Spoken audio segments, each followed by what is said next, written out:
அனைவருக்கும் இனிய காலை வணக்கம். எல்லோரும் சாப்பிட்டீங்களா? என்ன சாப்பிட்டீங்கன்னு சொல்லுங்கள்.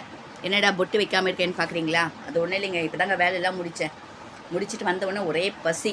குளிச்சுட்டு வந்தவுடனே சரின்ட்டு கடகடன்னு தோசை சட்னி மட்டும் முன்னாடியே அரைச்சிட்டேன். காரம் சாரமான செம்ம டேஸ்ட்டான ஒரு சட்னி. சொன்னால் சிரிப்பீங்க, ஆனால் சிரிக்கக்கூடாது. ஆப்பிள் பொட்டுக்கடலை போட்ட காரச்சாரமான சட்னி. உண்மையிலே நீங்கள் ட்ரை பண்ணி பாருங்கள், செம்மையாக இருக்கும். நான் வீடியோ எடுத்துருக்கேன், அதுக்கப்புறம் உங்களுக்கு போடுறேன்.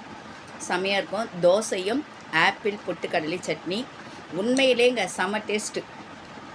கார சட்னியை விட இது ஒரு விதமான டேஸ்ட்டு. ஏன்னா கொஞ்சம் இனிப்பு சுவை, காரம் எல்லாமே கலந்துருக்கு இல்லைங்களா? புளி போட மாட்டேன். சட்னி செம்மையாக இருக்கும்.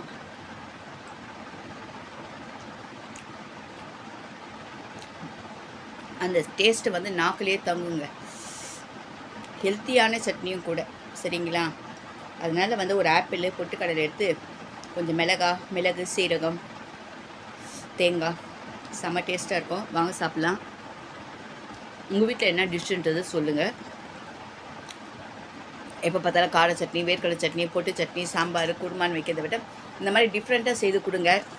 ஒரு தோசை எக்ஸ்ட்ராவே இறங்கும் எல்லாருக்குமே. ட்ரை பண்ணி பாருங்கள். பாய்.